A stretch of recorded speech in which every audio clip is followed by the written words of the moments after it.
Hello, Fantastic Beasts fans. I've finally seen it, The Crimes of Grindelwald, last night at a fan screening event, and I'm here to share all my spoiler-free thoughts with you. Join me and other Fantastic Beast fans here on the Beast Chaser Forum as we uncover the secrets, discover what's coming first, and play along with Rowling's newest game.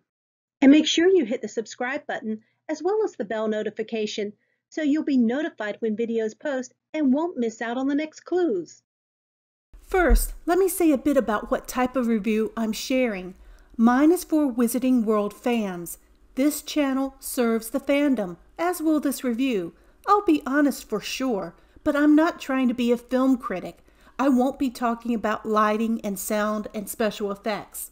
Also, I can't get into the mind of and address any confusion someone might experience who knows nothing about the Wizarding World, or someone who hasn't been at least loosely following Fantastic Beasts up to this point. I've been too immersed in this world for too long for that.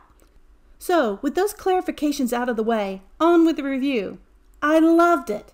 After all the build-up, I was afraid of being disappointed, but laughed that Bogart down easily. Crimes of Grindelwald was definitely better than the first, and I loved FB1. The pacing was exceptional. The world building was fresh and immersive, the level of detail intriguing, and I thought the actors all embodied their characters very well.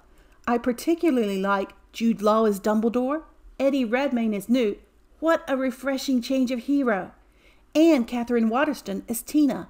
Johnny Depp nailed Grindelwald.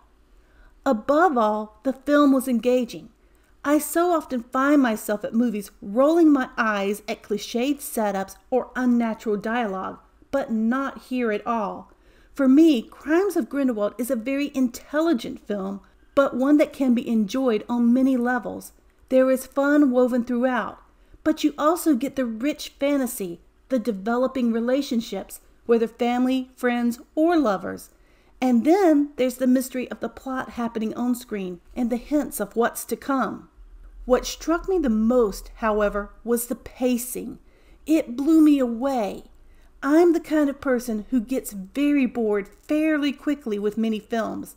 I spend a lot of time in movie theaters checking my watch.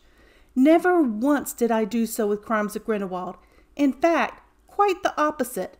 When we got to the cemetery scene, I was astonished we'd arrived there so quickly.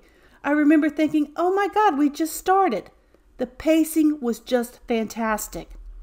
As for surprises, you will be. If you followed this channel closely, you'll be familiar with most of the scenes. But we caught just glimpses, and when fully shown, many of them have significant twists. Things are not always what they seem. But what of the supposed discrepancies, the breaks with canon, the unanswered questions that remain? There are a few. And to be honest, some of the points left hanging frustrated me as well. However, I understand why. My belief, this film does not end when you walk out the theater. Which brings me to the most important aspect I want to address, one that involves apples and oranges. Several of you asked me what I thought of the negative reviews the film has received so far, and it is this. They are comparing an apple to an orange. Let me explain. For years, I studied the Harry Potter series and developed a workshop that I presented dozens of times, which eventually became my book, A Writer's Guide to Harry Potter. In it, I set out to explain my theory for the key to Rowling's phenomenal success. And simply stated, it is this. In all ways, she gave the reader more quirky characters, more engrossing world building, more original plot, and especially in the subtext, many more layers that captivated and engaged the readers. Readers could not put down her world and simply walk away. They had to play in it long after the last page was turned. They created their own fanfic, fan art, posted detailed theories online. Well, you know, you're here. Above all, in all ways, Rowling engaged her reader. Now she's doing the same with Fantastic Beasts. And it's not an apple of a movie like film critics are trained to evaluate. It's an orange. Because a film is limited to a little over 2 hours of on-screen time, and Rowling's imagination cannot be that confined. She and her team have creatively found ways to engage Wizarding World fans deeper into the story before, during, and after their time at the theater. Crimes of Grindelwald does not exist simply above surface on the big screen. That's just the top and easiest layer. But in the days to come, there will be more analysis as we scour the details released outside the theater that are very much a part of the whole. Rowling is using every tool at her disposal to fill in the gaps from where she cannot have a 6-hour film. So all of these extra clips and new trailers we've been astounded over the last few weeks was quite deliberate. Then there are the clues in the merchandising, the interviews, the articles on Pottermore. And, as I've said before, there's a key reason why the screenplay is to be released as a book. It's Rowling's most trusted medium for hiding her clues. We need those words on paper, pick the film apart, and play the game of figuring out where she's going.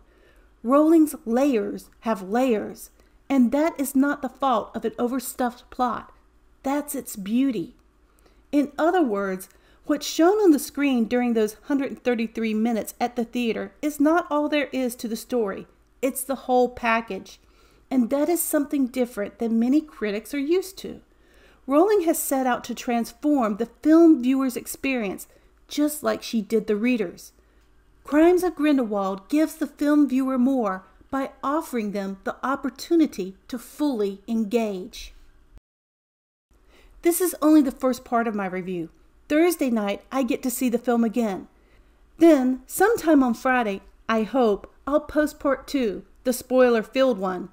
In that review, I'll include some of the theories we as a channel got right and those we missed. That thread will be where you can post your comments on the spoilers. But for now, please be considerate of those who have not yet seen the film and keep the comments spoiler-free. And to those of you who keep posting spoilers, I will keep deleting them. Please share your thoughts in the comments. Also, please check out my new fan shop on Amazon for books and Funko Pops and wands and all things Fantastic Beasts.